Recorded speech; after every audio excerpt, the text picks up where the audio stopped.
సినీ నటులను నమ్మే పరిస్థితులు ప్రజలు లేరన్నారు మాజీ మంత్రి వైసీపీ నేత ముద్రగడ పద్మనాభం.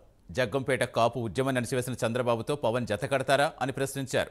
ప్రతిపాడు నియోజకవర్గంలో పలు గ్రామాల ప్రజలు ముద్రగడకు మద్దతు తెలిపారు. ముఖ్యమంత్రి హయాంలో కాపు ఉద్యమాన్ని అణిచివేసిన చంద్రబాబుకు పవన్ మద్దతు ఇవ్వడంపై ఆగ్రహం వ్యక్తం చేశారు. రాష్ట్రానికి మళ్లీ ముఖ్యమంత్రిగా జగన్నే గెలిపించుకోవాలన్నారు. కాకినాడ ఎంపీ, ఎమ్మెల్యేల అభ్యర్థులకు ఓట్లు వేసి గెలిపించాలని ముద్రగడ కోరారు. మరి ఈరోజు ప్రతిపాడు నియోజకవర్గం వివిధ గ్రామాల నుంచి కూడా పద్మనాభం గారి పిలుపు మేరకు ఇక్కడ రావడం జరిగింది. మరి ముఖ్యంగా కూడా పద్మనాభం గారు చాలా విషయాలు కూడా స్వయంగా తెలియజేశారు.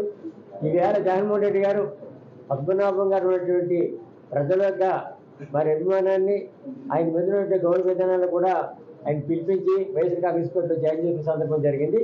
ఆ రోజు చెప్పారు పద్మనాభం గారు, నాకు ఏ రకమైన పదవి అక్కర్లేదు, మీ పార్టీ గురించి మీ గురించి నేను పనిచేయడమే జయంగా కూడా నేను కష్టపడి పనిచేస్తానని చెప్పి రావడం జరిగింది. ఈ విధంగా కూడా కాకినాడ పార్లమెంటే కాకుండా రాష్ట్రంలో చాలా ప్రాంతాలకు ప్రయత్నం చేసి రాబోయే ఎలక్షన్లో వైఎస్ఆర్ కాంగ్రెస్ పార్టీ తప్పకుండా మీరు అందరూ బలపరచాలి, అందరూ ఓట్లు వేయాలని చెప్పేసి ఆయన తిరిగి చెప్పే కార్యక్రమంగా ఈవేళ మన ప్రతిపాడు నియోజకవర్గంలో కూడా మంచి సమావేశం ఏర్పాటు చేయడం జరిగింది. దయచేసి మీ అందరూ కూడా మనం చేస్తున్నాం. మరి పద్మనాభం గారు చాలా వివరంగా కూడా చెప్పారు. ముఖ్యమంత్రి గారు గతంలో ఎటువంటి సంక్షేమ అభివృద్ధి కార్యక్రమాలు చేసుకుంటూ వెళ్ళాడు. ఆయన అవసరం భవిష్యత్తులో కూడా ముఖ్యమంత్రిగా ఏ విధంగా మన అందరికీ అవసరం ఉందని చెప్పేసి చాలా క్షుణ్ణంగా కూడా చెప్పే సందర్భం కూడా మీ అందరూ కూడా మనం చేస్తున్నాను.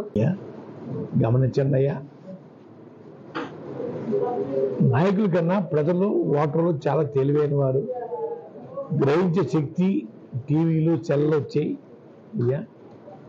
ఎవరు ఏంటో ఆలోచన చేయండి అయ్యా, చేసి అయ్యా